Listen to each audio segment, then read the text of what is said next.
Good morning, everyone. In this video, we are on page 6 of the note packet. So we are given the graph of g of x on the right, and we're going to identify the following: local minimum values and local maximum values.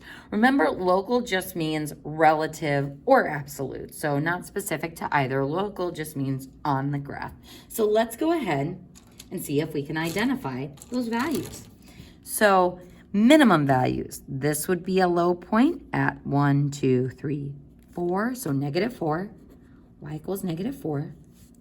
This would be another one at y equals -2.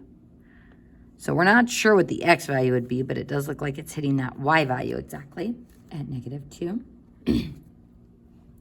So I have 2 local minimums. Local maximums, we've got 1, 2, both at y equals 0.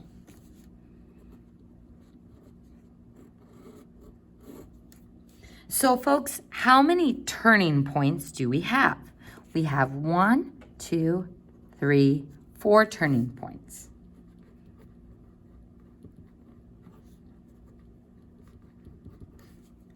So in the next part, we are to state the minimum degree. Now, we don't know the degree exactly because we aren't given an equation that describes this graph.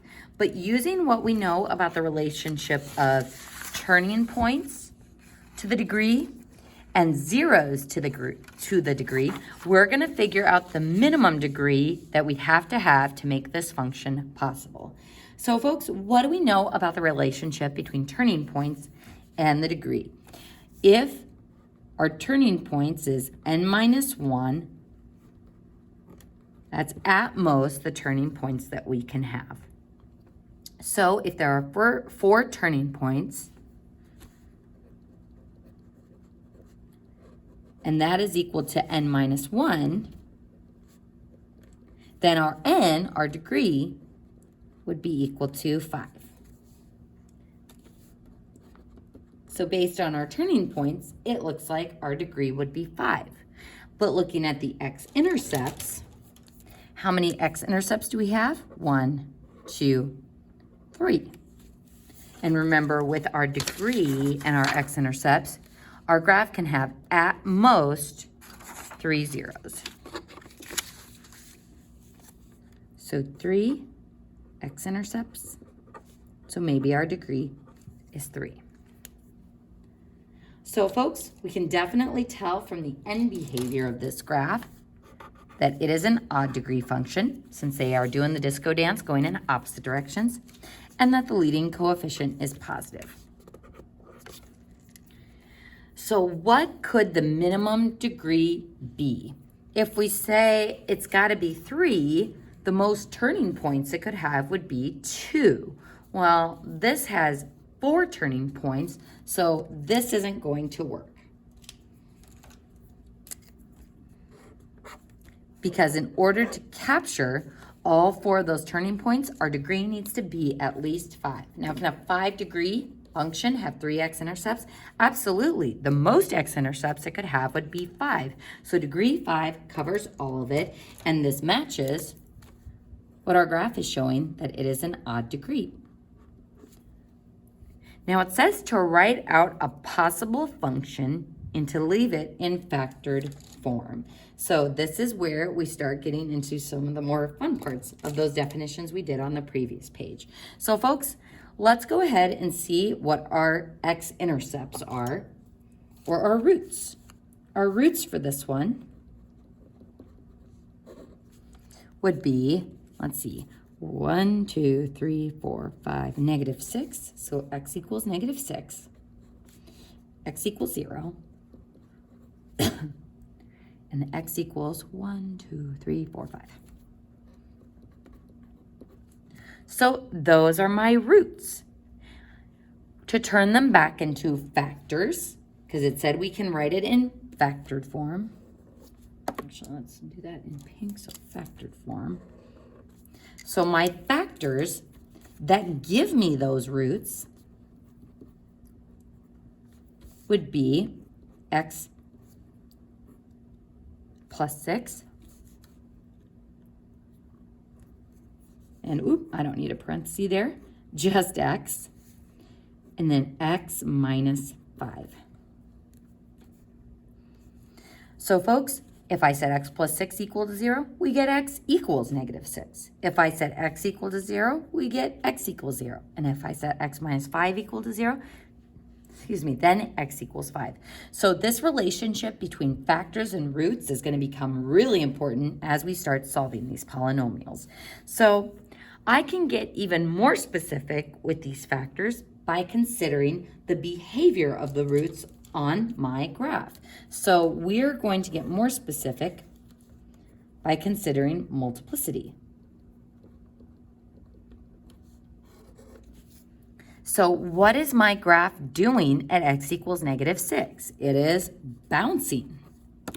It's going up and coming down, that 1-2 step. So this is bounce, which means it has an even multiplicity. At x equals 0, we are also bouncing, which means that's going to have an even multiplicity for that factor as well. Now this one crosses. So at x equals 5, we cross, so that roots factor will have odd multiplicity. So how many even numbers can you think of? Oh, you know, an infinite amount. But we're going to go ahead and try to match the multiplicities and get our degree of 5. So if this one needs to bounce and have even multiplicity, I'm just going to go with 2, my smallest even number, keeping it simple. For x equals 0, that also needs even multiplicity. I'm going to go ahead and do 2. Odd multiplicity, keeping it simple, let's go ahead and use a multiplicity of 1. Do these numbers, 2 and 1, will those give us a degree of 5? Yes! So to lump this all together as a function, they want us to write a function for g of x in factored form. So x squared, typically when we write a function, we float the monomial part out in front. So x squared, and then x plus 6 squared, and then x minus 5 to the first, or just x minus 5. Now, is this definitely the equation of that graph? No, but this is one possibility for what that equation would look like. So that's pretty cool, because if you had told your Algebra 2 self, you're going to look at that graph and be able to write a possible equation for it, you'd be like, whoa, no way. So pretty cool stuff. And this relationship between the algebraic equation side of things and the graph is actually pretty awesome. So folks, I'm going to turn you loose on this next problem. I want you to try it. So go ahead and try as much as you can on your own, and then you can unpause the video to watch me work through it. All right, folks, so this one is in factored form.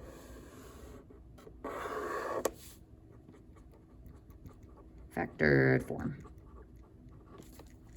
How does the graph behave with relation to the x-axis at x equals 2? Well, 2 comes from this factor, and this factor has an even multiplicity, so it's going to bounce there. So that was just asking a question about one of the roots. B says, what are the real zeros of the function? So the real x-intercepts, rational or irrational, the ones that we can see on the graph. So I'm going to set each of the factors equal to 0. Now, is negative 2 going to give me a factor? No. We want the factors that have x's in them to set those equal to 0 using the zero product property. So x would be equal to negative 1 from this factor. X is equal to 2. We already have that one from the other factor. And x is equal to positive 1. And while we're at it, let's go ahead and state what's going to happen at each of these x-intercepts. So this factor that gives me the x equals negative 1 has an odd multiplicity, so this one will cross.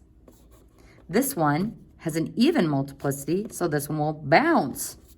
This one has an odd multiplicity, so that one will cross. So let's go ahead and plot those points. Negative 1, I'm going to put a C for cross. Then x equals 2, B for bounce, and x equals 1. Ooh, everybody's kind of squeezed in towards the origin here. That's going to be a cross. Next, it says, what is the degree of the function? Now, careful, folks. This one is in factored form. So we think about what would those highest powers of x be if we were to superfoil it. We don't actually want to superfoil it, but if we were to, what would be the highest power of x from each factor? This would give me x cubed. This would give me x squared. And this would give me x to the first. So factored form. If I were to multiply all of those together, we would get x to the 6th, which means my degree is 6. And that we are sure about exactly, that my degree is 6 by adding the multiplicities of an equation that we actually know. So what does this tell me about my graph? The degree is 6, so it is an even degree function. Now next it wants me to describe the end behavior using that happy limit notation again. So before we do that, let's figure out the leading coefficient's sign. Now here, my leading coefficient, I'm actually going to use a darker red there. My leading coefficient is -2. So this is a negative leading coefficient. So even degree functions, the arrows go in the same direction. Since the leading coefficient is negative, that means my right arrow is going down. That means my left arrow is going down too. So this has sad graph and behavior. Wah, wah, meow. So the left and right arrows are going down. So I'm going to go ahead and draw that on my graph. Just as I go far left is going to start heading down towards -infinity. And as we go far right, it will start heading down towards -infinity. So to describe that using limit notation, again, practice memorizing this. The limit of the function as x approaches -infinity is equal to -infinity. And the limit of the function as x approaches infinity is -infinity as well. So there's my end behavior. And now we are ready to sketch a possible graph. So again, there are multiple ways of doing this. I'm going to go ahead and draw one possibility. So I'm going to curve up and cross here, cross there, and then boop, bounce, and come back down. Let's draw another possibility. Let's say my end behavior starts over here, and I cross and go way up, and then cross and go way down. And then I bounce and go straight down there. That should be curving down a little bit more.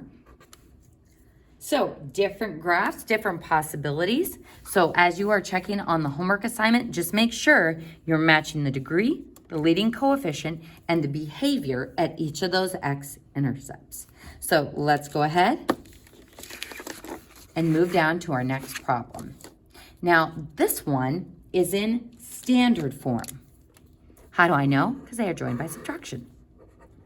Standard form. So what's the degree of the polynomial? Sometimes students rush and they're like 6. We don't add the multiplicities here. We don't take the highest power of each x and add it together because in standard form, boom, that is my highest power. So my degree is 4. So what does that tell me about the graph? It is even degree.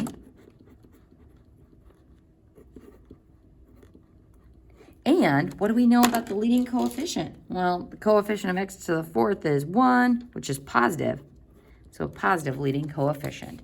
So even degree, the end behaviors go in the same direction. And since it's positive, my end behavior is going to be going up and up. Happy graph. Next, it says to write out the polynomial in factored form. All right, folks, so don't get intimidated because it's x to the 4th. The very first thing we always check for when we're factoring is a GCF. So I'm going to take an x squared out of both of those, which leaves me with x squared minus 9. Hopefully it jumps out at you that we are now looking at difference of squares inside that parenthesis. So we can factor this as x plus 3 and x minus 3. And now we have our function in factored form.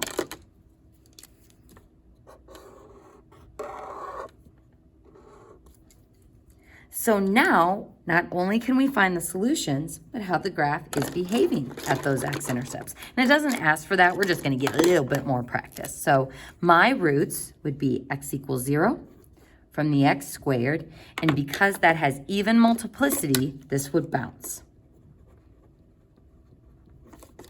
This one has odd multiplicity, power of 1, power of 1.